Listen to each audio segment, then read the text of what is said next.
देखिए बच्चों, अब हम लोग समझते हैं रेस्पिरेशन इंक्रीज, मतलब मछलियों में श्वसन कैसे होता है। देखो एक्वाटिक एनिमल है, तो जो पानी में रहती है तो उसे भी ऑक्सीजन कैसा चाहिए, तो उसे भी ऑक्सीजन पानी में घुला हुआ ही चाहिए, उसे भी ऑक्सीजन पानी में घुला हुआ चाहिए।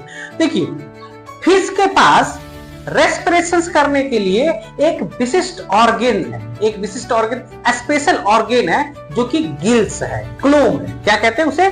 क्लोम। मछली के जो आप मुंह के दोनों तरफ देखिएगा तो यहाँ पे क्या होता है, तो ये गिल्स कवर होता है, गिल्स कवर जो दोनों क्या होता है, तो ऐसे ऐसे होते रहता है। उसके अंदर इस वाले चीजों को उठा के देखिएगा तो बहुत सारा क्या होता है, तो रेड रेड सा स्ट्रक्चर होता है, 2-3 प्लेट्स में बटे हुए होते हैं दोनों तरफ, जिसमें उंगली नुमा बहुत सारा धागा नुमा संरचना होता है लाल लाल, उसे ही हम क्लोम कहते हैं। वो जो क्लोम है ये हार्ट का काम करती है। क्या करती है? हार्ट का काम करती है।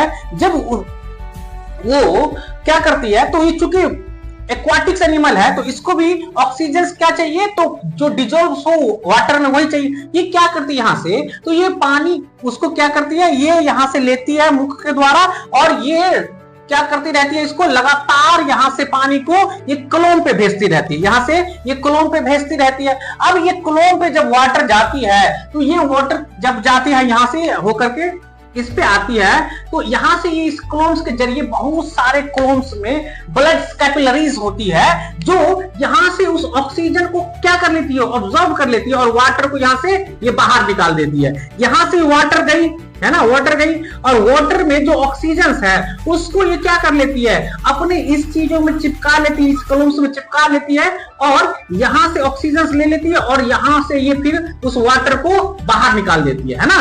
अब यहाँ पे जो ऑक्सीजन ले ली है तो इस ऑक्सीजन इस कॉलम के जरिए बहुत सारे ब्लड कैपिलरीज होती है, ब्लड के जरिए वो पूरे बॉडी पार्ट्स में उस ऑक्सीजन को भेज देती है और वहां पर जब भेज देती है तो वहां पे क्या होता है, फूड होता है। फूड का क्या करता है वो, फिर वहां पे रेस्पिरेशन होती है, रेस्पिरेशन के चक्कर में वहां पे एनर्जी बनती है और कार्बन डाइऑक्साइड भी बनती है। तो फिर वहां से कार्बन डाइऑक्साइड उसी ढंग से ये वापस कहां आ जाती है, वापस फिर उस बॉडी पार्ट से और कार्बन डाइऑक्साइड इस क्लोम में पहुंचती है और क्लोम के जरिए फिर से ये क्या होती है, बाहर निकल जाती है। तो इस तरह से हम